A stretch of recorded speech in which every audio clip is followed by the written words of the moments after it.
Hello marketer, it's Ty here and welcome to another episode of Lean Mean Marketing Teams. It's my pleasure today to introduce our guest, Christina Del Villar, author of the book Sway, Implement the G.R.I.T Marketing Method to Gain Influence and Drive Corporate Strategy. Christina is a Silicon Valley marketing executive, consultant and author who geeks out on helping companies transform, grow and scale leveraging technology. With over 25 years of experience spanning 20 startups and Fortune 100 companies, including Udacity, Autodesk, Oracle and Zip2, one of Elon Musk's very first startups. Tune into the episode to hear about what Christina learned by working with Elon. In today's chat, we break down the G.R.I.T Marketing Method, which stands for G, go-to-market strategy, R, repeatable, predictable and measurable, I for intention, and T for tools and technology. Firstly, we spend some time discussing what's wrong with how companies are currently developing their GDM strategy and how to get this right by developing the strategy together with all four legs of the chair involved, including marketing, product, sales, and customer success. We also talk about the role that marketing can play through the customer journey, from influencing the product blueprint to supporting customer success. We then discuss the key MarTech tools needed for any SME and the first 3 marketing hires that Christina would make for an early stage startup. I loved reading the book and chatting with Christina about it. It really is for any marketing leader that knows they can have a bigger impact and greater influence in their organization. It includes useful frameworks and toolkits that map out where marketing should focus in each stage of the customer journey, as well as other hard-earned advice on how to grow your influence through empathy and intention. You can buy a copy of the book through Amazon and Barnes & Noble, as well as some other providers. See the show notes for details. But if you'd like a free signed copy of the book, then you're in luck. I'm going to test something and give away 5 copies of the book signed by Christina to you, my listeners. All you have to do is share a link to this episode on social media with a comment on what you learned or liked from the episode, then email me a screenshot of your post to ty@growthgenerators.io. First people that do this will get a signed copy mailed to them. If you want, you can also try and tag me or Christina into the post. I'm pretty easy to find on Twitter and LinkedIn. You may be surprised to know that I don't have thousands of listeners for the show just yet, so if you take action and do this, there's a good chance you'll get a free signed book. Go on, do it and grab yourself some holiday reading. Thank you, and I hope you enjoy the show. Welcome to Lean Mean Marketing Teams with Ty Hayes, where you'll hear from leading CMOs and thought leaders about what it takes to create a high-performance marketing team. This podcast is brought to you by Growth Generators, a consulting firm that helps CMOs design and build modern marketing teams that drive growth. If you need help optimizing your marketing team, head to growthgenerators.io. Now, let's get on to the show. Welcome, Christina Del Villar, go-to-market expert and author of the book Sway, Implement the G.R.I.T Marketing Method to Gain Influence and Drive Corporate Strategy, to the Lean and Mean Marketing Teams podcast. Thank you so much for having me. I'm really excited.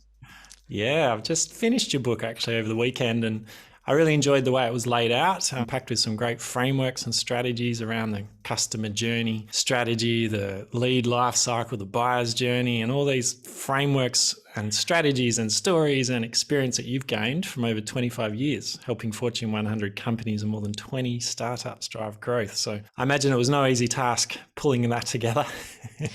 No, it was fun though, but part of it was like reminiscing on some of the stories and the people. And even when it was published, I had people reach out to me and say like, am I in your book? I'm like, you're just going to have to read it and find out. So lots of good stories. Yeah, absolutely.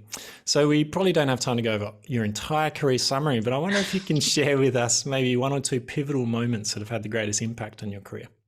Yeah, sure. So I think one of the biggest impact for me really was early on in my career. I worked for Elon Musk. It was his first company. It wasn't my first startup, but it was his first startup. And it was just interesting watching like how his mind worked and the processes that he went through and sort of his mindset of like everything is possible. And so that was really interesting. But, for me, one of the things that I realized pretty quickly on was that there are people who are going to come up with these amazing ideas, these products, these like, let's build a rocket ship, a commercial rocket ship. It's like, okay, sure.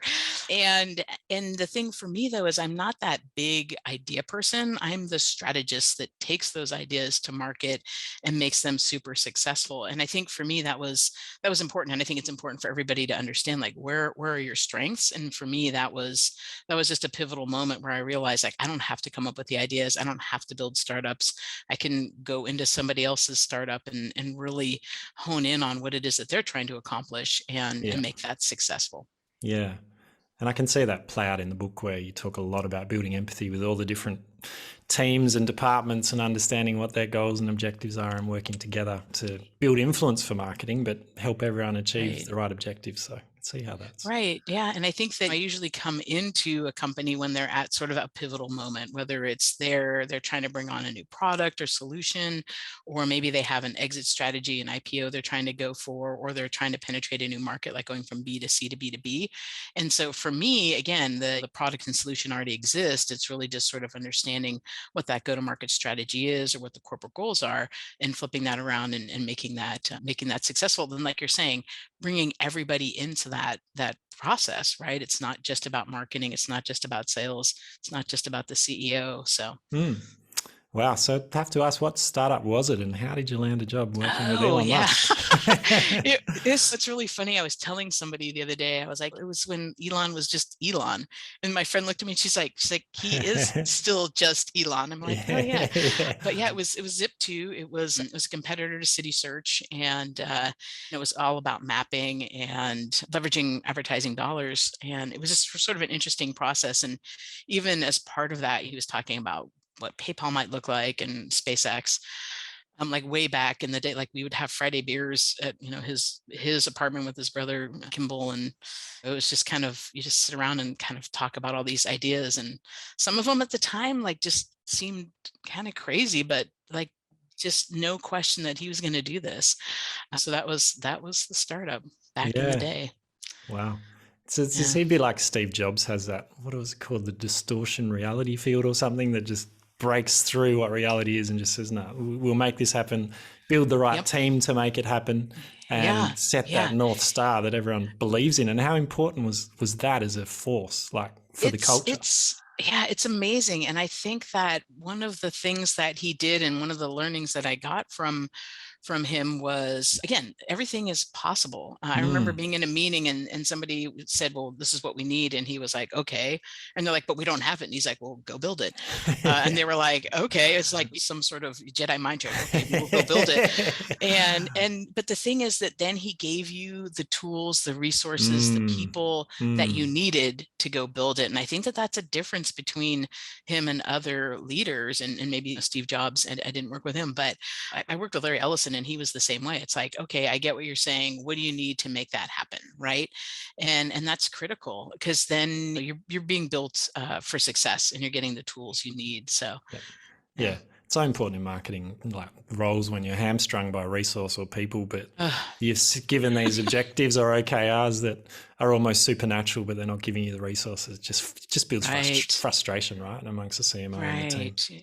You're not being prepared properly. You're not being built for success. And it's not just marketing. I mean, it happens with a lot of teams too. I see that with sales and product, but yeah. And that's kind of what the book was trying to do, is just get everybody aligned and collaborating so that you can leverage economies of scale. It was funny. I was one of the questions in preparation was asking about, some of the issues that I've run into. And I think it was, I won't name the name, but it was a company. And when I went in there, we were an organization, a department in a larger company, and this department had 154 OKRs. And I'm like, wow.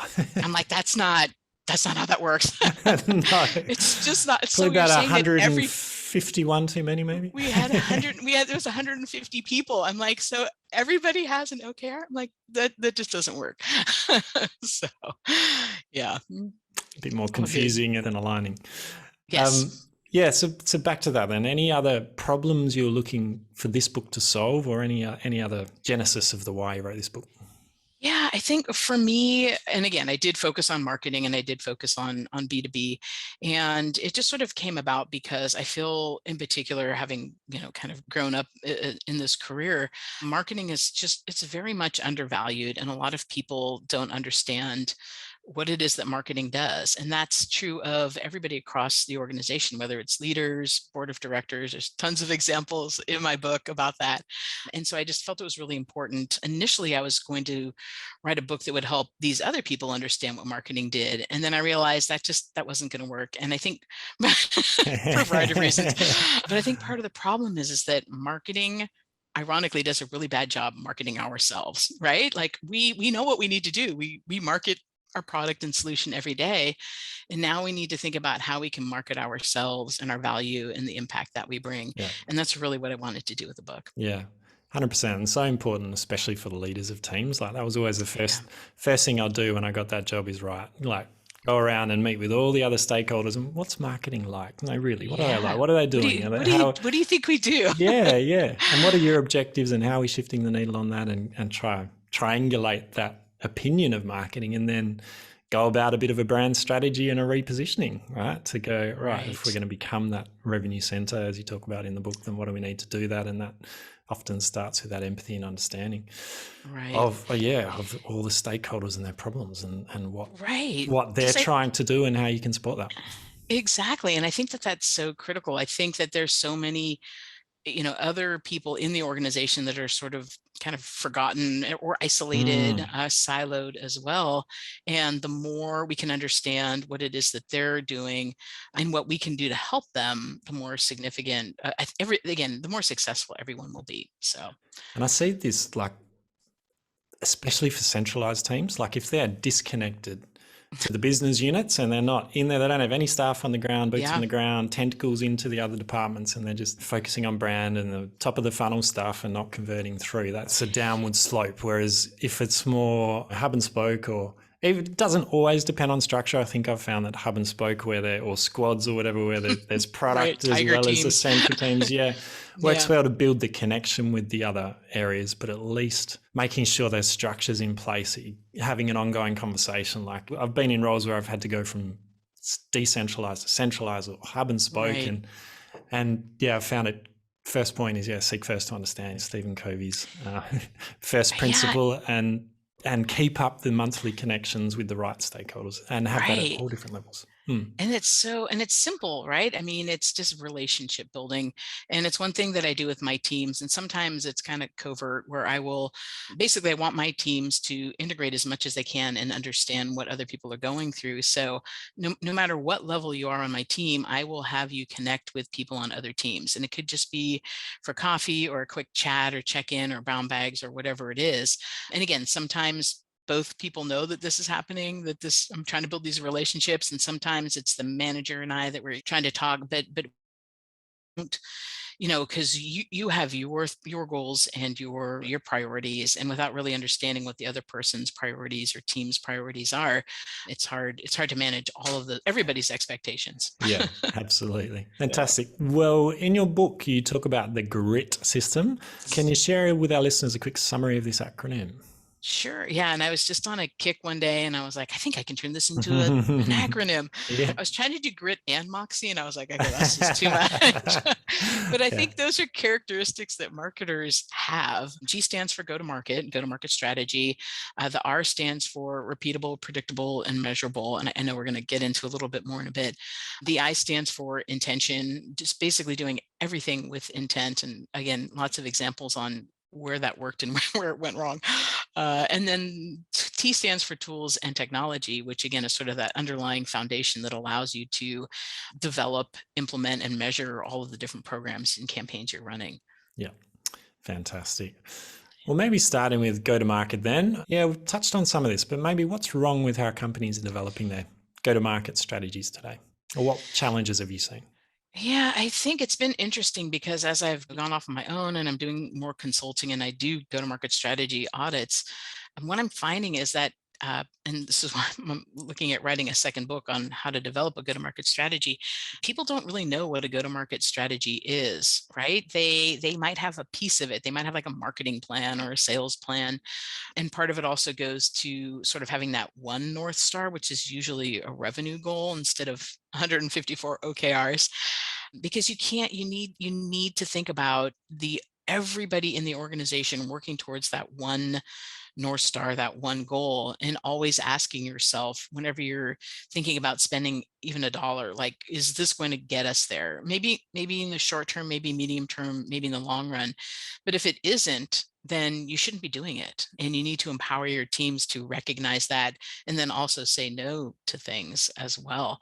I mean, innovation is great. I totally love that. But again, is it helping you and your company get to that usually again revenue goal, right?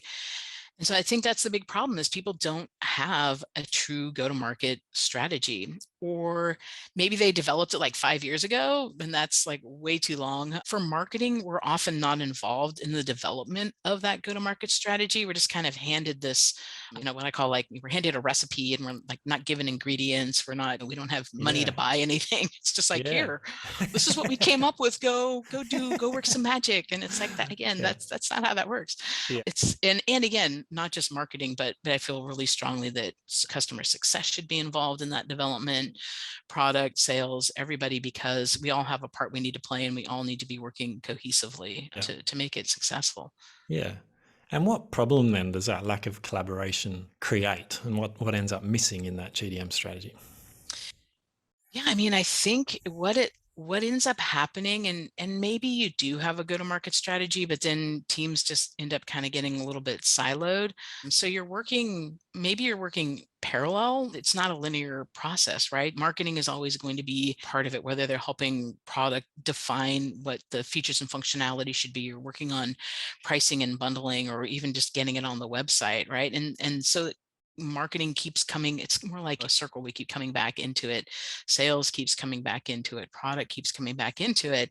And if you don't have a system or a process or foundation to allow that, then you're never really going to get again those efficiencies and that sort of exponential growth that you actually could have again if you're all aligned and collaborating, I Yeah. think. Yeah.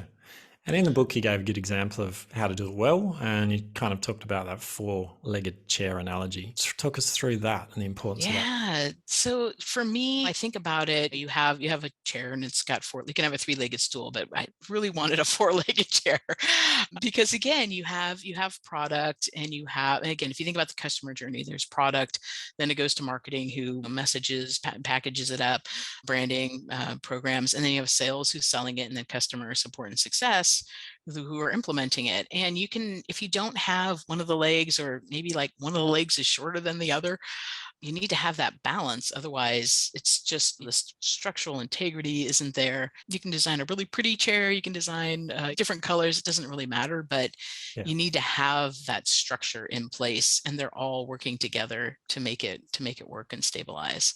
Yeah. And again, in the book, you kind of laid out that the GDM strategy should almost follow or encompass all stages of the customer journey. And you've talked about some of that there, but what are those four Yeah. constituent parts? Yeah, so I mean, it can be different for different companies, but I think a standard way again of thinking about it is product, marketing, sales, and then customer success. But again, you kind of keep looping back and have those feedback loops. But most companies, again, I've worked a lot with B2B products and solutions, and they start because there was a product need, and so a market need, and the product was built to fill that product market fit, hopefully. And then you need to figure out like how are you going to get this to market, like who really is the target market. In B2B, it's significantly difficult because you have multiple players in that sales process, right? So you might have your target market might be the end user, but you still have to you have to work with IT and technology who are going to have to implement it. You need to convince the CFO and the CEO. So there's a lot of players in that process. And so marketing needs to help define what those value adds are and value props, and then needs to help sales set expectations and sell it. And then I kind of think, unfortunately, the forgotten piece is customers. It's like once it's sold and they're kind of on their own journey, but you want Yeah. it to be a long-term relationship. And so you Yeah. need to think about how to continually market to them and evolve with them as Yeah. well. Yeah. Coming back to the example of this done well. So I think you gave an example in the book, and I keep remembering talking about 4-day-old blueberry muffins and stale coffee after coming together several times to develop this GTM strategy. But Yeah. what is the result of doing this in a collaborative way and getting all the elements right? Maybe that story around the success you had after developing that together. Yeah. So after the stale blueberry muffins, and so that was at Oracle, and it was kind of another pivotal moment where Mm. I just interjected myself into this team. It was actually the product and engineering team, and they were trying to decide which of these features and functions and products and solutions they might develop for the next couple of years. And I was like, hey, this sounds like something I'd like to, join this great meeting. And there was literally like 25 of us, and we were in this room, and everybody was there that should have been there. I'm like, even finance was there, the people who were going to have to develop the contracts and everything, and the quotas, and sales ops, and engineering, and marketing, and it just made it much easier because, again, we were all on the same page. We all understood the objectives, and then it really helped us prioritize things as well. When we launched, I had a team of about 50 people, and of those, only about 8 of them reported directly to me. The others worked in other teams, and I had nothing to say about their reviews or their bonuses or anything, but I needed them to work with us. And so just being super transparent, always making sure everybody understands the objectives, because then it's easier when you need to reprioritize to say, well, yes, I know that that's critical, but this is why we need to shift to do this day. And it just makes it easier for everybody to have those conversations and, again, kind of be on the same page. Yeah. I'm sure that wasn't an easy challenge, that kind of matrix reporting without them directly reporting. It was, yeah, I remember one day when everybody was just super frustrated and we had a deadline, and there was no way it was going to happen. And so I literally was like, you know what, whatever, I'm taking everybody, we're just going to go to the movies. It was like Star Wars had opened up, and we all went to the movies. I'm like, look, we're not going to make it anyway, so let's just go have fun. And we went to the movies, came back, and everybody was just like so re-energized that they got it all done. And part of it was just that, like, just kind of release of stress, and part of it was we're in this together. So yeah, maybe they were inspired by the Jedis and they felt the Force. Like, maybe I was using some Jedi mind tricks on them when they were in the theater, and I'm like, okay, this is going to work. You will go back and you will finish what we need to do. Love it. I'm a big Star Wars fan. Yeah, me too. So in the book, you outline the different touch points marketing owns or can influence, and each of those stages to create this value map. And like you've said there's obviously different stages of the customer journey that marketing influence, some of which they have more control over than others. I think it'd be interesting to pick on two where they maybe have less control, where you may have had more of these staff in other areas that you're trying to influence. And that would be kind of the product blueprint and then customer engagement. So what can marketing do to help influence that product blueprint? Yeah. And I think that, and again, that the whole book tries to help people build that empathy, build that trust so that they can have that influence. And it's really important to understand what the customer, like, literally not just the sort of those 4 pillars or 4 legs of the chair, but like literally what are they going through. And marketing, there's a lot that marketing actually owns. Like, we own the website, right? We own the messaging. We own the page where people purchase potentially, right? And so we have data on some of these things that might help build a better product, or might prioritize differently. We're usually responsible for the Net Promoter Score surveys going out. And so it's important for us to then really understand what that data means and how we can leverage not just the promoters, but the people who are not so happy and right. I can't tell you how many times I've been in companies where they're like, oh, our Net Promoter Score is 67. And I'm like, great. Like, well, who are these people and what are they telling you? Yeah. Right. And they're like, oh, I don't know. It's just a 67. Like, it's just a number. It's a good number. Right? It's a good number. It's a great number. Yeah. Yes, it is a great number, but what does it mean? Yeah. And so there are things like that with product that we can really help with. And then from a customer success standpoint, I think helping sales set expectations is really critical. So that brings sales into it as well. But then these are our customers, they're our partners. We're in a relationship with them. What can we do to help them elevate and up level where they are with our product, right? So whether it's like advanced training, making sure that they have best practices, helping them showcase the successes that they have had, right? So whether it's through case studies or turning some of their people into thought leaders and getting them on speaking gigs and stuff like that. I mean, I think it's just really important to continue to market to your customers. Yeah. I can't tell you how many times I've tried to get a customer marketing role approved, and it's a really hard role and a wreck to get done. But it's really important, especially for those multi-year contracts that you Yeah. have. And it's So still surprising, isn't it? Like, especially I know. in SaaS companies, where if they've got churn of Yeah. 2 or 3% a month, that adds up to Ah, significant churn over a year. And then that millions of dollars yeah. they need to then get back. Whereas if they can put in a position of focus on that retention. Right. It's funny, like ironically, product marketing and customer marketing are the two roles that I have a really hard time Mm, getting funding for. yeah. What do you think it is? Is it just, I think it's just that misunderstanding of like what a product marketing person mm, does and what a customer marketing person does. I often mm. hear like, well, they're already a customer, so what do we need to do? And I'm like, well, we want to keep them. What? Yeah. Yeah. Get Is them that to really what you refer want? others. Yeah. Get them to Right? expand. Yeah. Get right, Yeah. exactly. Because we've had companies that only 10% of the people who could be using it are using it. So there's 90% growth. And I would much rather market to my customers who are already using it, who are kind of stuck there anyway, than spend money getting new customers. Yeah. Yeah. And you gave some great scenarios and examples in the book around that, where understanding the lead life cycle or closing or buying cycle, how long that takes, and then adjusting your strategy. So if it's a 6-month Yeah, life cycle from first inquiry to buying, and you suddenly get a new pot of money and they want sales at the end of the quarter, then you know that market expansion is the way to go and focused on that customer right. marketing. Yeah. Yeah, absolutely. And again, I think it's something that we should all again, if that is your model where I mean, I think even if it's B2C, your model is to have retention with your customers and repeat buying. So it should always be pretty much at the forefront. Yeah.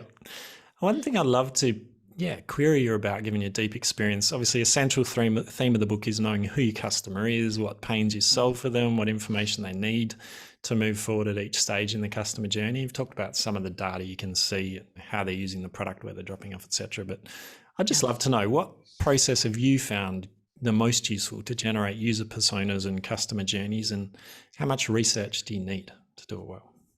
Yeah, I think that's really interesting. What I've seen, again, I usually work with technology and B2B Mm, companies. And so when they're developing a solution or a product, it sometimes takes years to get to market. mm, And in that time, your customer might have changed a little bit. mm. And so you always need to be understanding what it is that they need, where their pain points are. And that goes kind of back to marketing, maybe being the bridge between customer support and success and product, because we're the ones who are trying to take it to Yeah. market and be successful with it. But again, I think and again, with B2B, we often have multiple personas, right? And so, and at different stages, like you're saying, we have the initial person who we want to engage with, and we have the person who's going to go do the research, then we have the person who's going to say yay or nay, person is going to implement it, the person is going to use it. It's a lot And of so you fun, isn't need it? to, I know, Mm. right? There's Mm. just a lot of personas. But again, I think it's just critical for you to understand like who they are and what this solution is going to mean for them and how to reduce the friction, right? I mean, that's the key thing. If it's the IT person who has to implement it, how can you reduce the friction for them? How can you tell them like it's plug and play, or the implementation is going to be super easy, or if it's not, be upfront about what that looks like in the time frame for that. And so I think that's really critical from the persona standpoint. And then always like really, I look at customer support tickets and I get on customer calls as well, because I think it's important to understand like what that, again, where that friction is or where some of the issues are, because I think that's a critical piece. I have been fortunate where we can dig deep into sort of the usage of the solutions. Like we know exactly where people stop Like, was it, they stopped when they were supposed to add another user, or they stopped when they were supposed to add their bank account information, because that gives me information that I can then use for messaging and for case studies and things like that. So just really kind of diving deep into how they're using it and where some of those issues come up. And I think that was a good example in the book where there was a drop-off point somewhere, and there was this how-to video or something that was an hour long, and through some research you identified no one wants to watch something for an hour. So how can you bring up 2 or 3 minute videos in chat when they reach a pain point? Yeah. And I think there's a lot of technology and tools now that will enable you to see that. And then like with Drift or some of the other tools that are out there. And so like literally it can pop up and say, oh, I see that you're having trouble adding in another user. Here's a 2-minute video, right? And we took that 1 hour long, really long training video, and we just chunked it up and just put in the pieces that were applicable when people needed it. So Wow, there's been a lot covered in this interview so far. As a marketing leader, we know you like to spend more time taking action and less time taking notes. So we've got you covered. We packaged up all the tips, strategies, and resources from each episode into some beautifully crafted notes just for you. Not ugly AI-generated transcripts, but real notes taken by a real person on our team. To grab the notes, head on over to growthgenerators.io, look out for this podcast episode and download the notes. But be quick, they're only live for a few weeks after the episode airs. Now, back to the show. But on the actually developing like the persona for the CFO that needs to sign off this major multi-year contract, do you go for an agile, like almost proto-persona, build what you think, and then have a few customer discovery meetings with said purchaser that's just purchased or about to purchase like yourself, or do you hire a research agency to do a thorough study on all your personas? Or yeah, I've done both. Like if you have the money and you can do focus groups and surveys, then I think that that's super helpful. But a lot of folks don't have that. And really it's just a matter of listening. Like if you're in on those sales calls and talking to the salespeople, like, what were their objections, and like at what point did they bring the CFO in, so we know like when to start emailing them. One of the things, the R in G.R.I.T stands for that: repeatable, predictable, and measurable. And so one of the things I like to do is just be super efficient with our content and have that consistency. So you might create a best practices piece or a case study, and 80% of it is, an umbrella piece that would cover everything, and then 20% is specific to those different personas, right?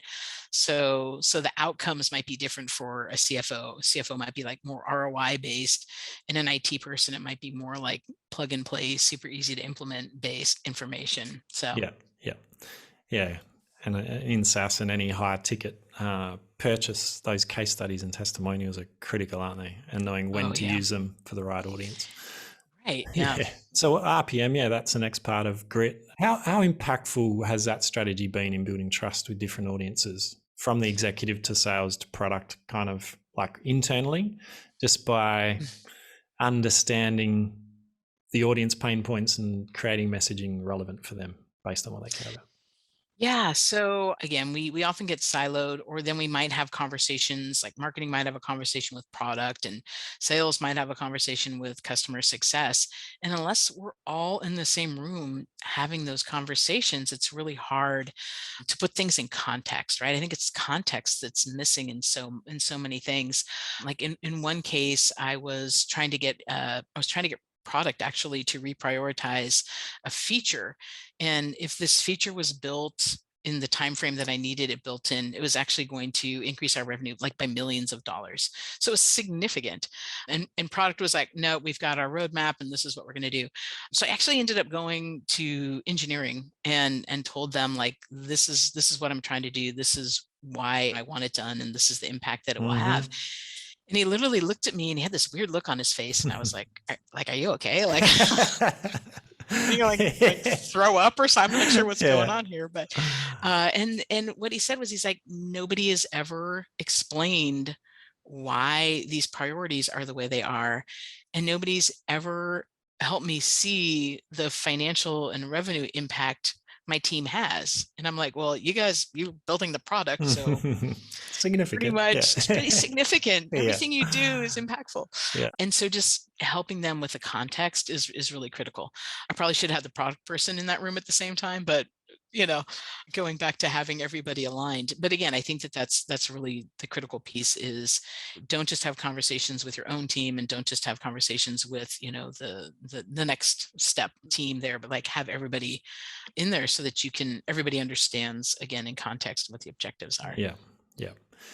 And you talked about the repeatable part. So building one either pillar piece of content and then changing out the 20%, or repurposing content using one piece to get 100 pieces of content. But the predictable and measurable part, how do marketers go about that, and why is that so critical? Yeah, so for me, the predictable part comes in with having that pillar piece. I talk about it in the book. It's basically one piece. It can be it can be a white paper, it can be a webinar, but basically you then take that and turn it into other pieces. So you might turn it into like 10 blog posts and then a bunch of social media posts. You might, if it's a white paper, you might do a webinar on it, or if it's a webinar, you might do a white paper on it. But basically what it does is the message resonated with your audience, and so that's why you're using it. And so it should be predictable, like what the reactions are going to be. Like, is it going to lead to a sales, and also like what that time frame is, right? So not just they're going to buy, but they're going to buy within 6 months because we've hit the right audience, or it's going to take 12 months because we still need to nurture them. And so I think that that's critical. And then measuring is just so important, and I know we all know that, and I know it's really hard, but you don't have to measure everything. You need to measure the pieces that are going to help you, again, understand the impact that your programs are having. And I talk about this in the book a little bit as well. Every audience that you're talking to internally and externally are going to have different expectations about what those goals and metrics are, in a different language as well. But you don't want to write like 16 different reports, right? But you need to understand who you're speaking to and what is significant to them, and then just present them that data, those metrics, because that's what they're going to understand. And in terms of prioritization, you've got your customer persona and journey. You understand the pain points, the journey that they need to take to overcome objections, get to a purchase. You know your value map. You've got all the touch points you could use to move them through that journey and that funnel.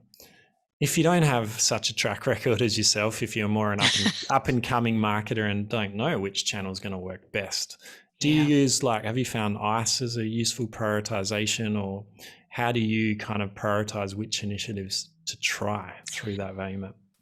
Yeah, that's a great question. And again, for me, I do have the experience. So I have a sense of how things are going to go, but I think I love it when people are innovative, right? And so I want them to try things, and I want them to, I want them to risk things. I don't want it to be sort of willy-nilly, but I think it's important. We don't just keep doing the same thing over and over again. We need to improve on it. And so I think that, again, I always have people ask the question, is this going to uplift us? Is this going to get us to, our revenue? Is it taking away resources from that? And if you can explain that, and sometimes I'll send them back, go figure out, could this potentially give us a lift of 10% or whatever it is? And they need to come back with that number though. I think it will be between 10 and 20%. And then we're like, okay, well, let's try it and see if it can be successful. But if you're just like, I don't really know, then that's hard to invest in that. Yeah. I think it's the importance of having a hypothesis and just running a bunch of experiments, right? And collecting the data and building on that. And again, I think that's great. It's a great conversation, right? Go talk to sales and ask them, do you think that there will be lift from this, right? Yeah. Ask customer success. Are we, again, setting expectations properly so that when they get tossed over to you, it'll be easy to implement them or easy to onboard them or expand that account, right? Yeah. Excellent. Well, I might shift gears to the next point in grit, which is intention. But yes. I also noticed two other words that struck me through the book, which is impact and influence. And I have a feeling they might be a little bit related. But why do marketers need to think about these three I's if they're going to be successful? Yeah, so I think in intention, especially for marketing, I feel like we're a happy group of people. Like we always want to help, we always want to like do things, and we have a hard time saying no. But I think that that's part of our issue is we do say yes to everything, but if we're not being intentional and we're not being laser focused again on whatever that strategic goal is, it's just using our resources and our time in maybe not the most efficient way. I had my team one time, it was a full week. I'm like, I want you to record every time you get interrupted. Like every time you're just whatever it is, just write it down. And the average interruptions for my team was 200 interruptions a week, which is insane. And it was little, I'm like, well, what was it? They're like, oh, somebody was like running to the board meeting and passed my cube and we're like, oh crap, can you print some slides for me? And what seems like a minute or 2 minutes is now taking them away from what they should actually be focused on. And so that's why I think intention is really critical. And it's significant for the individual, but it's also important for managers to empower their employees to say no, right? It's like everything we do is with intent, and that does not fit in with our strategic goals. And so we're saying no. It's something teams struggle with at different levels. Like I remember the first time saying that to my team, I empower you. I'm saying it to my boss and other directors. We've just had, Yeah. Either this restructure or this cost saving or this target, this new strategy. We are empowered to do this. Let me know when you do it. We don't want to be known as the no people. Right. Bunch of Yeah, naysayers over there. but they really need encouraging and reminding, and I guess Yeah. a bit of proof that you actually believe it and you're Yeah. walking the talk. And I'm also a buffer for my team. So if they have problems saying no, I have no problem not saying no. But also I have them kind of throw it back to whoever's asking, right? And ask them like, well, is this going to help us get to this revenue target we have? And if they're just kind of like, no, then saying no is super easy. Yeah. Yeah. Or if they've got other initiatives from that internal stakeholder, is this one more important than this one? If you kind of, what would you rather us do? Or if they're using Scrum or, visual Kanban, this is my workflow and tasks to do. How does this sit in the order of priorities? Right. That's a really good way. Like say, okay, well, I can do this, but then I'm going to have to take something else off my plate. Yeah. So what would you like me to take off the plate? Yeah, that's right. And then they're like, oh, never mind. Just get a bigger plate is usually the answer. Right. Can you just, that'd be great. Yeah. Okay. So on to impact then. Yeah. So again, I think that one of marketing's big problems is showing the impact that we have. First off, again, having people understand what it is that we do, and then showing impact in a way that's meaningful for their audience, right? Like sales teams, they want to know what pipeline is being generated with marketing programs. The CEO wants to know what the revenue is that we're bringing in. Customer success, again, they want to make sure that we have alignment with our customers and that we're bringing in the right customers. And so we need to be able to show that impact, and it doesn't have to necessarily be metrics or a ton of metrics either, right? It can just simply be like, I usually do this, like, here's one slide, here's my revenue slide, or here's my pipeline slide. And it just, because that's what they want to, that's what they want to know. It's what's important to them and what's meaningful to them. So, and that's what's going to help you gain that influence, which is the third I, because then people know what you do, believe in you, have that trust, and are more open to listening to you, reprioritizing based on things that you're saying. And so it's just really important to build that.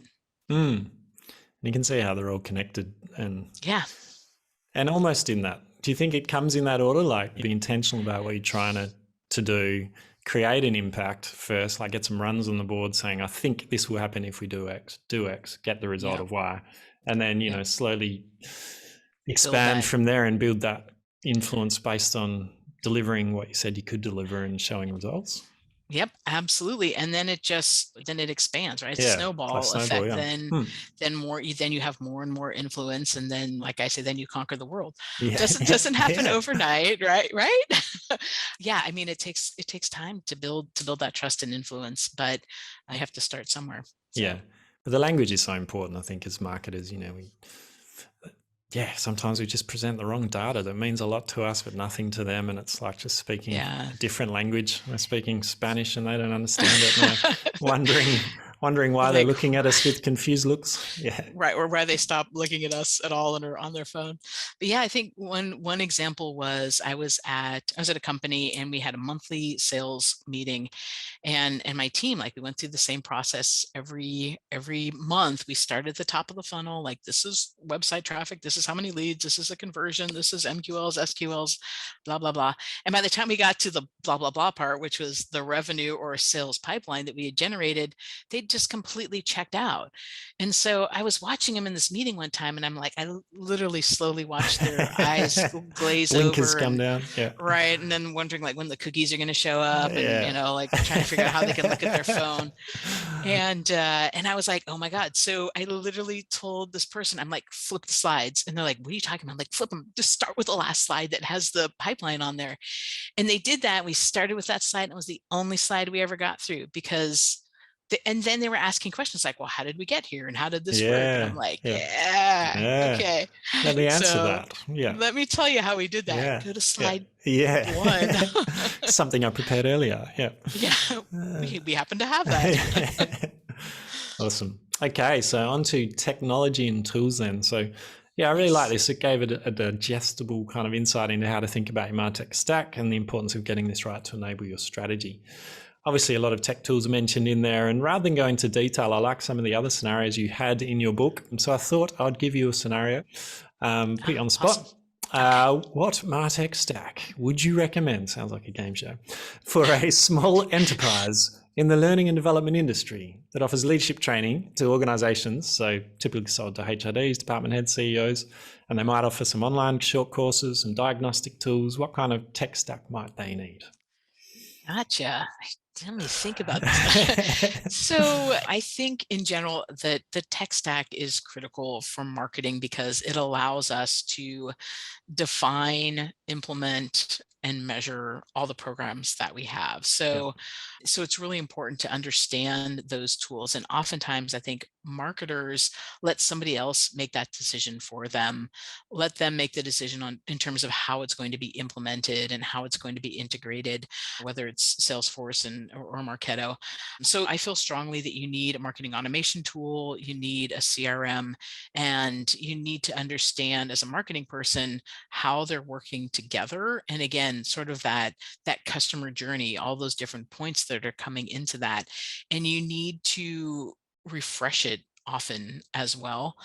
But I also feel that even if you're starting off your infrastructure and your operations, you need to invest in those as a company, but you're going to need to iterate on them as you're going through that. So for this example, you might start off with like a HubSpot that has all of that sort of in it, but then you might, as you build, like if you're starting off as like a B2C or direct to customer, and then you move to B2B, you might need to add like a Salesforce, and you might then need to expand into, a stronger marketing automation system like a Marketo, for example.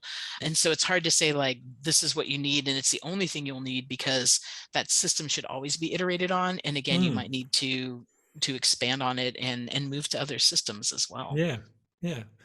I liked in the book you obviously raise the importance of ABM, account-based marketing, for B2B companies, and you gave an example there of demand-based. I'm just curious, how do those kind of tools work, and how do they integrate with the others that you mentioned? Yeah, I think that account-based marketing is difficult. I mean, basically it's one-to-one marketing. And if you're a B2B company, and again, you have multiple people in this buyer's journey, like let's just say you have, I don't know, 7, 8, 9, then you have 7, 8, or 9 one-to-one marketing campaigns you need to develop, right? And so if and your team has that expertise, then that's amazing. But tools like demand-based and some of the other ones that are out there, 6sense, that's what they were built to do, is they kind of automate that system and that process for you. And so that is when I would pull them in. And it's absolutely worth the money. If you think about the ROI, right? Like you might be spending tens of thousands of dollars, but you're getting a $50 million deal out of it, then it's absolutely worth it. And they use AI and machine learning technology, and they have the training data that they need to really have the right content directed at the right people at the right time in that buying cycle. And so that's why those tools are really important, because again, it's just easier to outsource that, especially to a company that has the technology that can automate it. So Yeah, interesting. yeah. Fantastic. Okay, so shifting gears again a bit then. So obviously this shows about how to create, design and lead high performance marketing teams. And with your experience, I'd love to kind of tap into that. Yeah. So when you were entered a new role of VP of marketing or CMO, how did you go about assessing the skills in the team and identifying which skills or roles might be needed to execute against the go-to-market strategy and help your organization achieve its goals? Yeah, I mean, I think again, understanding what that go-to-market strategy is sort of the first point, right? Because then you need to understand what programs you need in order to accomplish that and what skills you have on your team.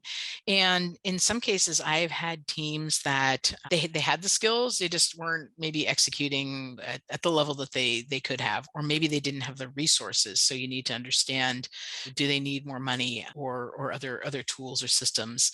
Then you also have people on your team, especially again, because I come in when companies are often pivoting. And so is this the right role? Is this the right person in that role?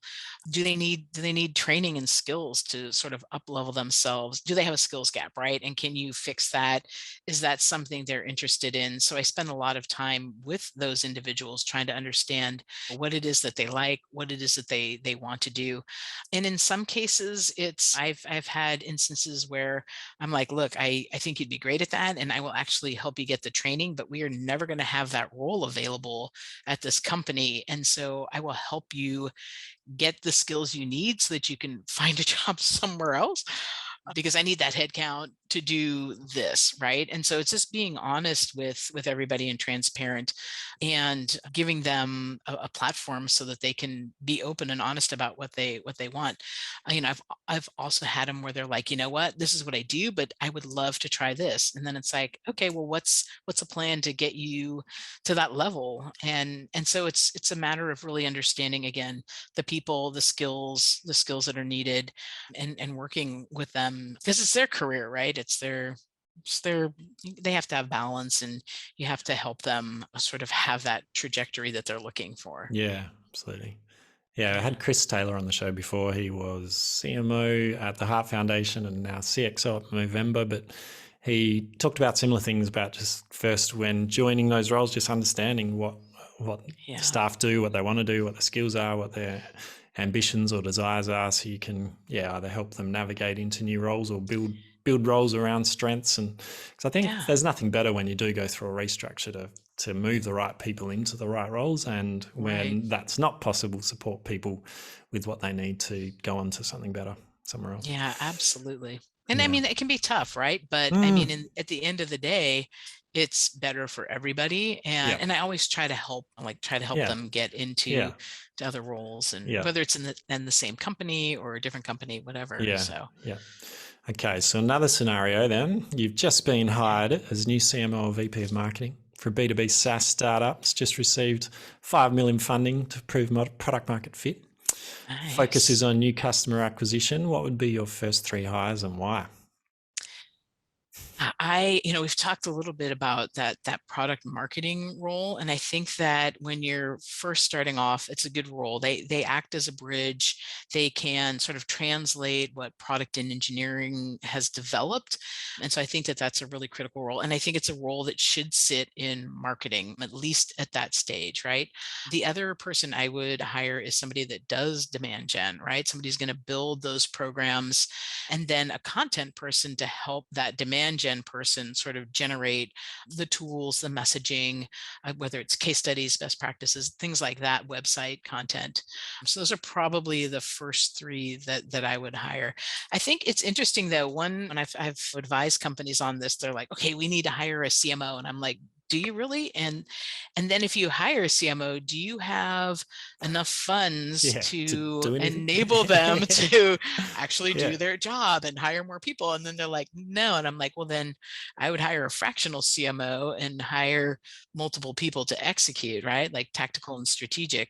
So I think it's things that you need to understand, like what is the full budget and what are you trying to accomplish with it? You can't blow your entire budget on a CMO and then No, that's right. have nothing else. So Yeah. It's interesting. It's some of the work I've been doing just recently is that kind of fractional CMO and coming in and doing yeah, what's the strategy and then what's the structure and then how do you go about that? What's the best way to insource or outsource? And it's fun work. yeah, it Different. is. It's great. Yeah, yeah. Yeah. Okay, so we are now up for our fast five, reaching the end of Oh, the fast interview. five. Are you ready? I'm ready. So what do you believe are 3 essential capabilities or criteria of a high-performance marketing team?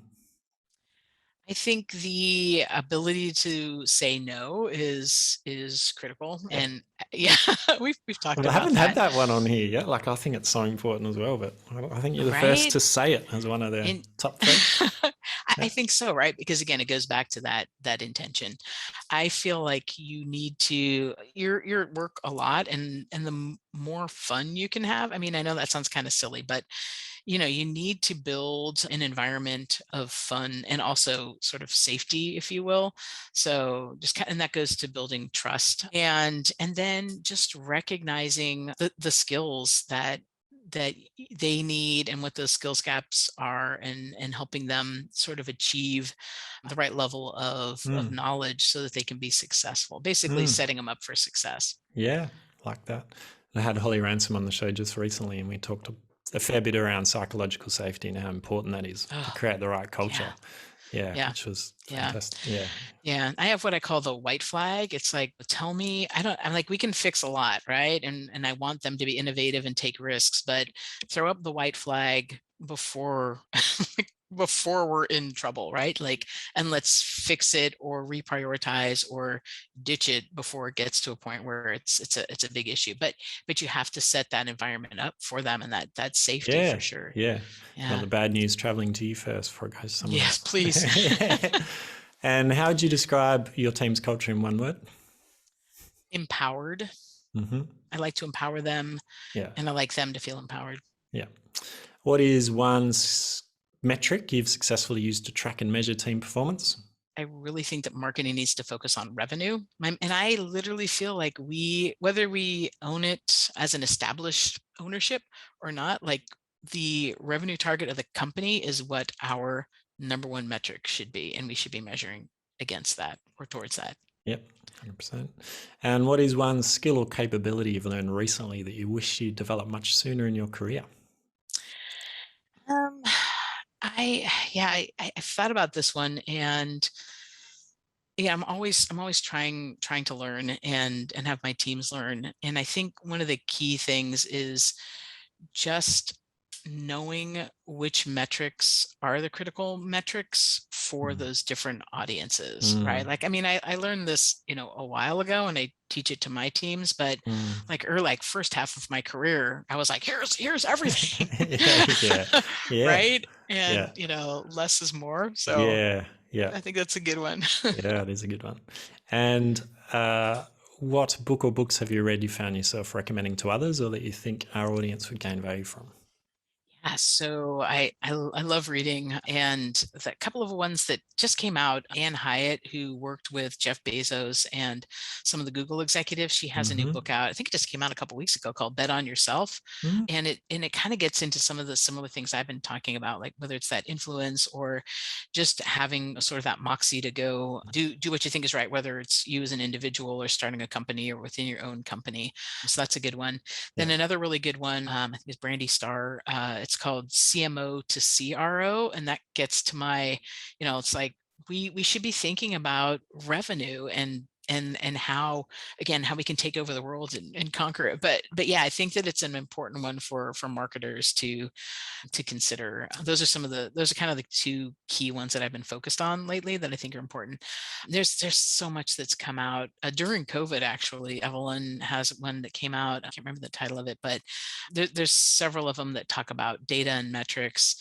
And again, I think it's been there's a lot that's out there right now, but I think those two are the big ones that I'm enjoying right now and really getting into. So yeah, I think it's interesting you talk about CMO to CRO. I've actually got another podcast interview today with Luigi Prestonenzi, and I was just listening to one of his podcast interviews, Sales IQ, about the role of the CRO and how important that is, and how it's different to a chief sales officer. Sometimes it's sales that ended up in there, sometimes it's marketing, but it is a broad systems thinking role, where you need to get customer success, sales and marketing all working together to drive that revenue. So right. Yeah. I mean, and it goes to, and I talk about this too a lot, like, should you have a head of go-to-market strategy or a GM? And is it that CRO, and who should own that? Right. I often think that go-to-market strategy and that revenue, it's like a hot potato. It's like everybody thinks they own it, but nobody wants it, but somebody has to own it. Right. Yeah. And so I think that's why that role, I'll be interested to hear what he has to say about that. Yeah, that's a good one. Well, thank you so much for coming on the show, Christina. I've loved diving into your book, Sway, Implement the G.R.I.T Marketing Method to Gain Influence and Drive Corporate Strategy. Recommend it to all listeners to check out. But yeah, I love reminder that we went through the go-to-market strategy and how this needs to involve marketing, sales, product, and customer success. RPM for repeatable, predictable, and measurable. Intention about being strategic, setting clear OKRs, KPIs, being deliberate in your GTM strategy. And lastly, the tools and technology required to enable a GTM strategy and a delightful customer journey, as well as what we've touched on around building a modern team. So lots covered in it. Thank you again so much for your time and insights. Absolutely. Thank you so much for having me on. Thank you. You've been listening to Lean Mean Marketing Teams with Ty Hayes.